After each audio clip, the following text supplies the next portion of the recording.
Hello, hello, my friend. Let's talk about your business by design score. So, at this point, you have done your audit and you're determining what mode or phase you're at in your business so that you can stop the leaky buckets, stop the black holes, and really start to optimize and leverage where you're at in business. And if this is your first time meeting me or hearing me, welcome. My name is Dr. Mel Krug, and my zone of genius is helping founders unlock their somatic superpowers, become unfuckwithable in their life and in business, and ultimately help them build generational wealth and build a life and a business that they cannot wait to get out of bed for. So, welcome. I've worked in the realms of business and healing for over a decade, and I've worked with 2,000 plus cases to this point, really helping people assess their patterns of what drives them, what inspires them, and ultimately help them live more in alignment with their life design and true fulfillment. So, this score isn't just a score. It's truly a way to determine where are you at in your business so that you can start to focus on the right things. It's really a roadmap to help you live in congruence with who you are and where you're at in business. I have seen so many entrepreneurs focus on the wrong things in business, spin their wheels, and not feel like they're making any progress and feel like they're in the same spot they were 1, 5, 10 years ago. And what I've discovered is when you can actually know what phase or mode you are in business, and you can understand that in each phase and in each mode, there's both a wound or a challenge that you're dealing with, as well as the top priorities, you can make more sustainable change. And the actions you do take actually move the needle. So let's dive into it. So the first phase is startup. And by this point, you should have received an email from my team determining what your score is. So startup mode.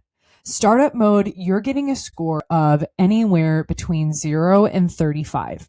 Now you'll see this is part of my book. You'll see on these slides, this is part of my Business by Design book. So if you don't have my book, make sure you get it. Go to drmelkrug.com/business by design. And in my book, I talk more about how to actually build, startup, sustain, scale, and move to soul mode. So you're going to want to get my book. You're going to want to listen to this. And depending on where you're at, you could be in startup, you could be in sustain, you could be in scale mode, or you could be in soul mode. But I recommend listening to all of it because there could be things in each mode or phase that you could benefit from. Now, a lot of people would say startup is a revenue range, but I have found that sometimes you can be making more or less than the range that you'll see on this screen in part of my book. Sometimes you are in that, and sometimes you're making more or less. But what really matters is that you're focusing on the challenges and the top priorities in each phase. So let's dive in. Startup mode. Some of the challenges or emotions you might be facing, you might be struggling with like a lack of new patients, clients, or lead flow, which can lead to cash flow stress. Here you might be learning how to create your own SOPs or standard operating procedures and follow them. When you're new, you probably don't have any SOPs, so you have to learn how to create your own. You might be having some uncertainty if what you're doing is actually working because you're new and you probably just haven't been in the game long enough. You might be struggling with some peaks and valleys in your emotion and your energy, and that's really normal. It's really normal in your startup phase to feel like you're doing a lot and go through some peaks and valleys, especially if number one, you're the first entrepreneur of your family or you have never done this before. You might feel a lack of experience and confidence since you're new to the game. And there might be this sense of feeling like you're working all the time, probably more than a 9 to 5, let's be real. And sometimes you feel like all of that work isn't paying off yet. And I want to inform you it's okay. This is very normal. These emotions or challenges or wounds are meant to be healed. You're going through this experience for a reason, and that's how you actually develop entrepreneurial agility and maturation. How you actually become mature as a founder and entrepreneur is going through some of the peaks and valleys. And ultimately, you're probably going through some trial and error, which can lead to frustration at times.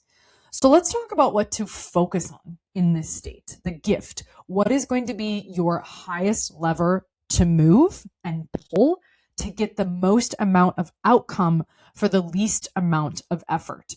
Well, number one, you're going to want to focus on creating a strategic market plan. And I call this the marketing matrix. So if you have my book, you're going to understand that I talk about the different types of marketing: internal, external, virtual, organic, all the passive, active ways. I call this the marketing matrix. So again, if you don't have my book, go to the link that's in your resource, in your score here, in your PDF that you're going to be able to download with this live training.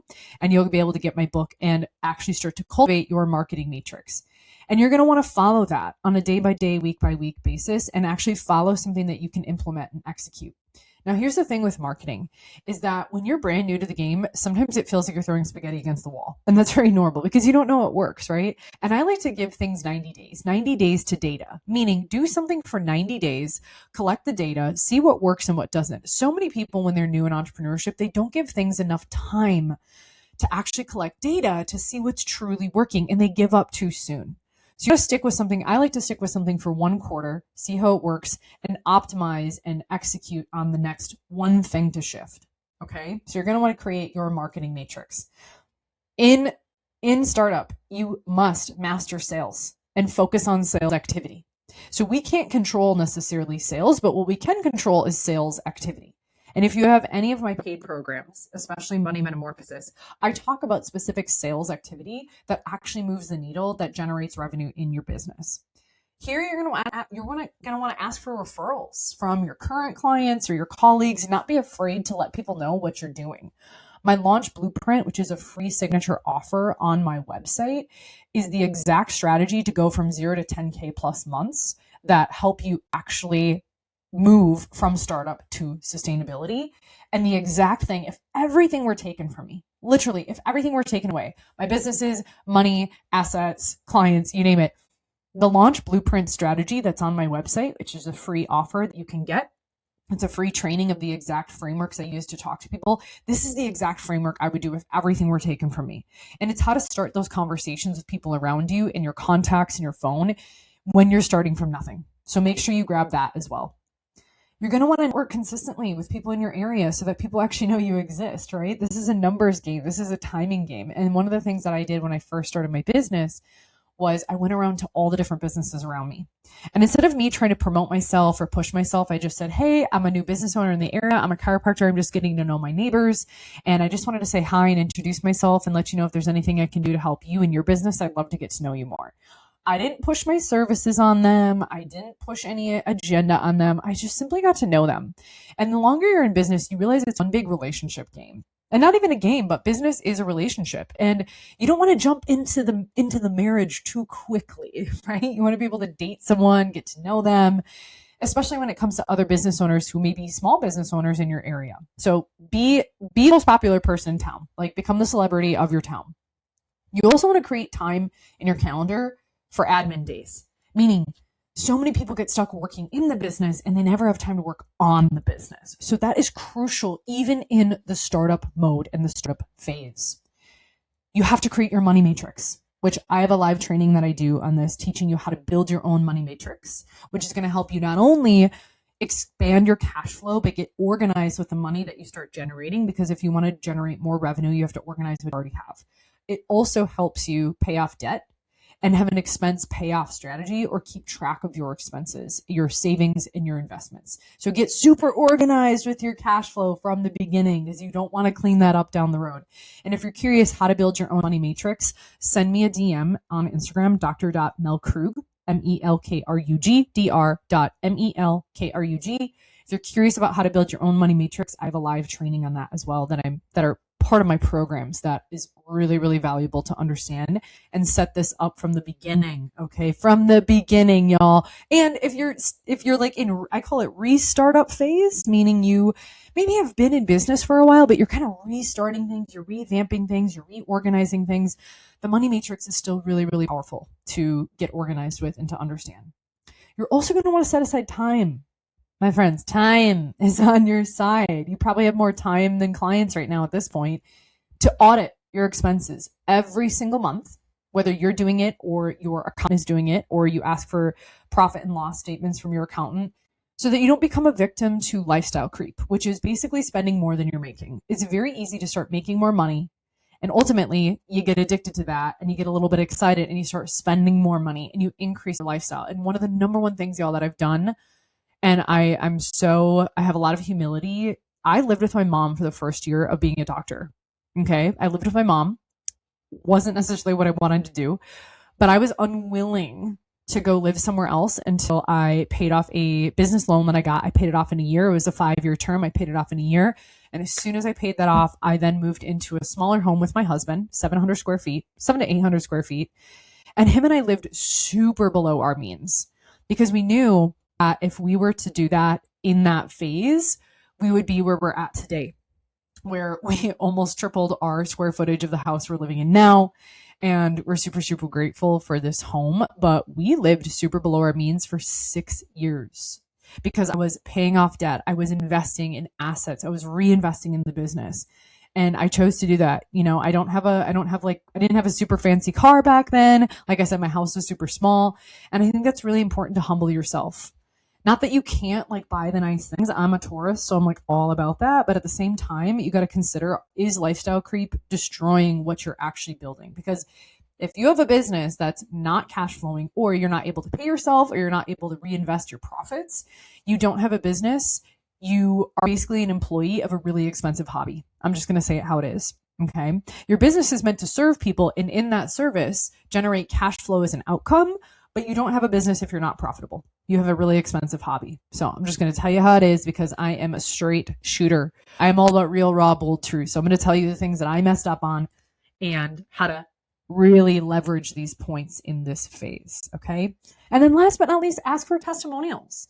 As you start to work with more people, social proof and getting testimonials of people, when they can see that you've worked with people like them, you build trust, you build credibility, and ultimately it expands your social proof where people really want to work with you.